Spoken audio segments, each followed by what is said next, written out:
Hey, what's up, Silver Stackers? Thanks so much for being here. This is Silver Slayer. Now, I've been stacking for a decently long time, 8 or 9 years. Been posting daily videos for about 6 or 7. And by the way, let me know how long you've been stacking in the comments section. But regardless, I've been buying silver long enough to know what a premium should be on top of a coin, right? Spot price is $25, then you should be able to buy, a generic ounce or even an eagle for 26, 27, sometimes 28. But when we're talking about a 71% premium on a basic bullion coin like an American Eagle, something's wrong. Now, before we jump into this conversation, I did want to mention that I am holding a silver giveaway. The link will be in the description. You don't want to miss it. Trust me. If you knew what the prize was, you wouldn't want to miss it. So click subscribe. Go enter. The link will be in the description or the pinned comment. May the luckiest stacker win. I also give an ounce of silver away once a month to one of my lucky random subscribers, someone who just stands out to me, leaving very good comments, well thought out stuff, very positive, just being friendly, positive vibes. To stick out, I'll reward you for that. Now, we know that the physical price of silver is always going to be a little higher than the market price or the digital price because we actually own that coin, right? And more, especially nowadays over the last 2-3 years, spot price is irrelevant. It's completely detached from the physical price. Now, I knew this was going to happen eventually as silver is more scarce, but to the degree that it is now, just is nonsense. I mean, yes, there's been several times throughout history when we've seen 50, 60, 70% premiums on some of these coins, but that's talking about 1980, right? We're talking about 1980 and 2011 when silver's $50, premiums were just as high, but that was during one period. It's not looking like, and this is my opinion, it's not looking like spot prices are ever going to be pegged to physical silver prices anymore or any longer. Now, that's very worrisome, especially when it comes to new beginners that didn't or weren't able to at least lower their dollar per ounce average previously. Because imagine all the people that got in since spot prices have been this high. All of these people are paying 50, 60, 70% premiums, and their entire stack dollar per ounce average is that much higher than spot.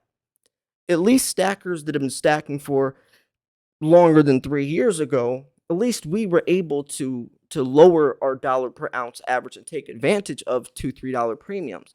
Now, why I'm mentioning this though is because I want to bring the conversation to the table of, do you think spot prices will ever be a thing anymore, or do you think at least the premiums will start to come down on some of these coins? Now, I'm going to make a separate video, by the way, because there's a lot that goes into this. I'm going to make a separate video probably later in the day.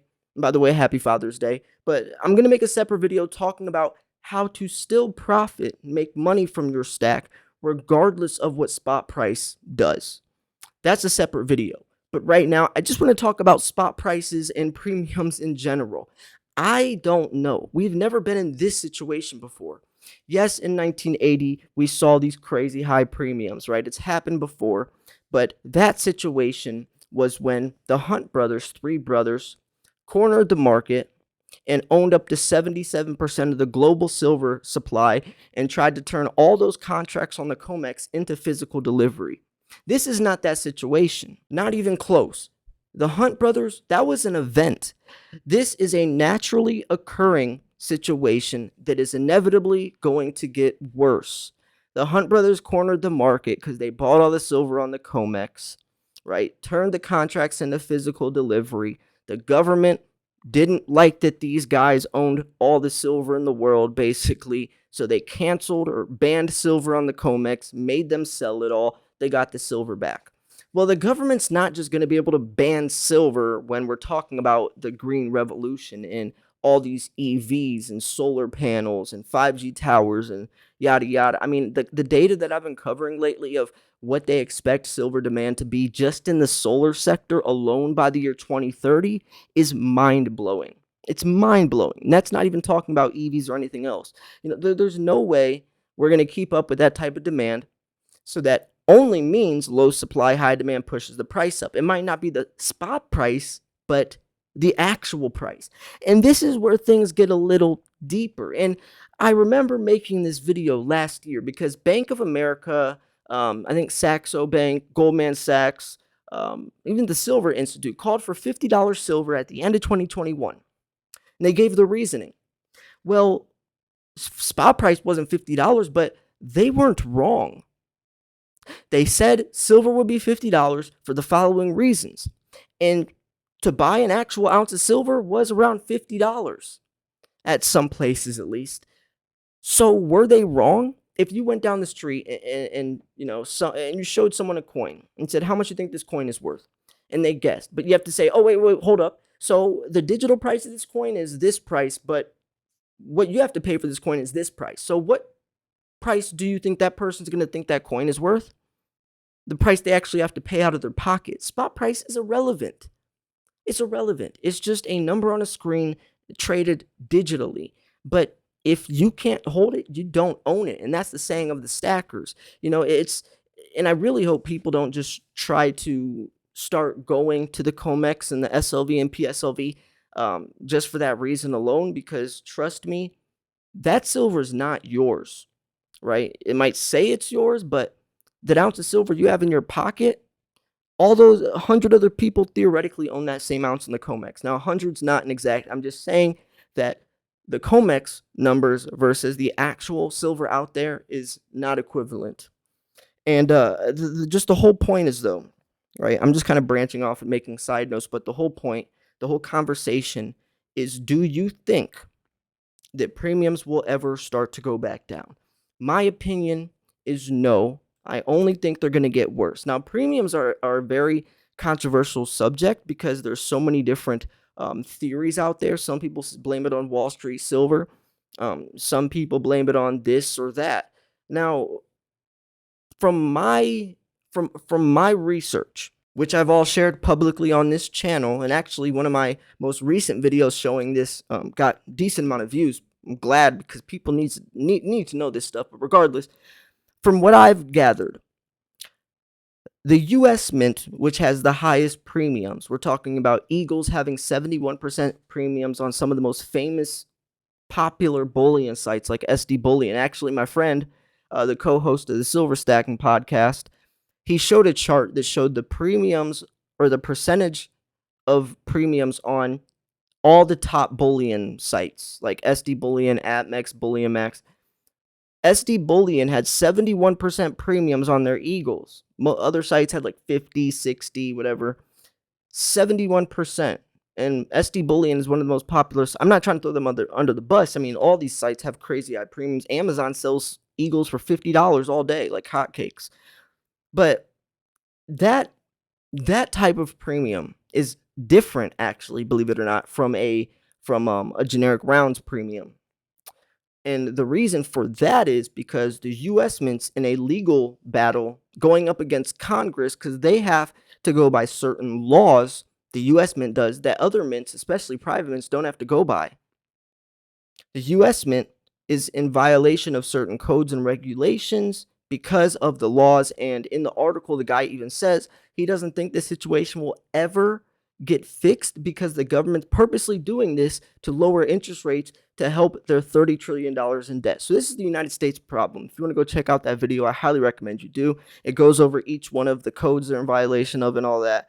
But regardless, that's why premiums are so high on Eagles. Plus, the U.S. Mint's having an extremely hard time finding silver because of these laws that other mints don't have to pay. A lot of times they're actually their supplier is private mints, and private mints are making a killing from selling to the U.S. Mint, so they have no obligation to fix the situation either.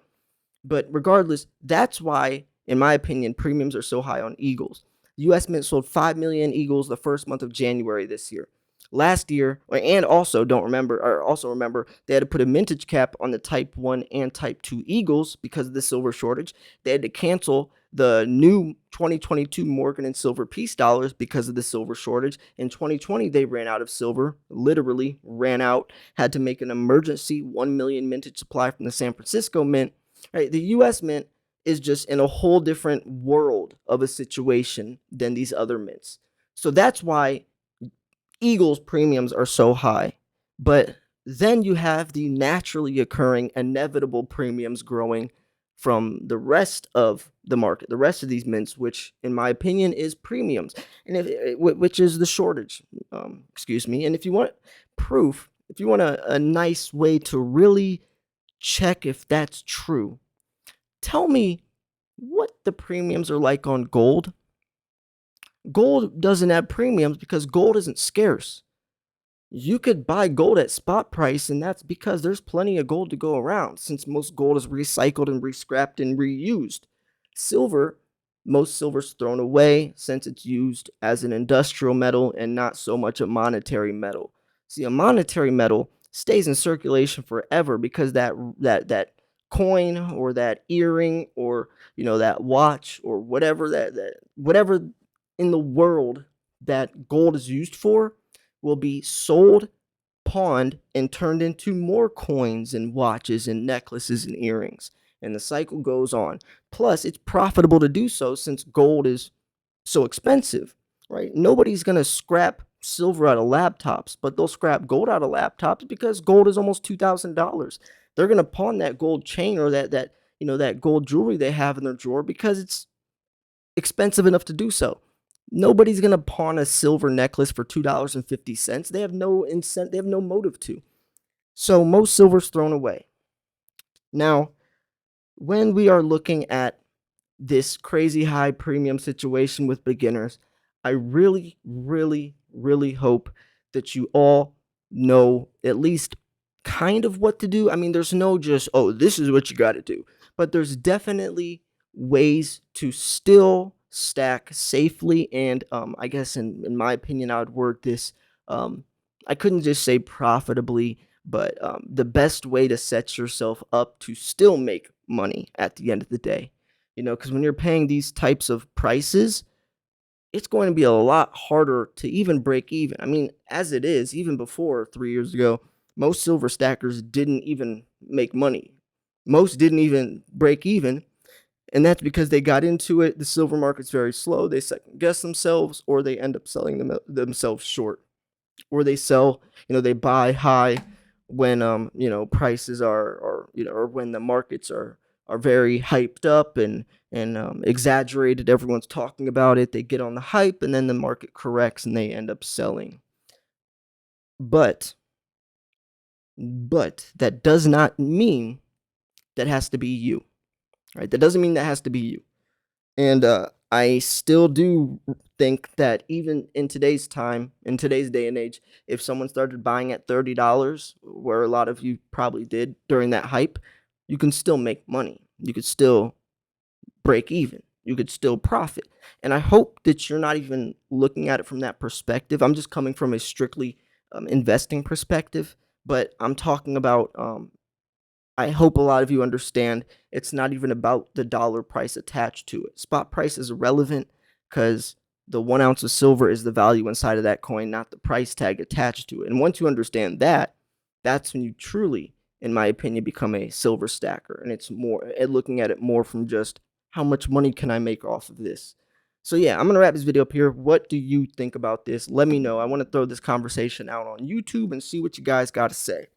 Make sure you go enter my giveaway because I will be picking the winner shortly. You don't want to miss it. Thanks for tuning in. This is Silver Slayer. I'll see you guys soon. Peace.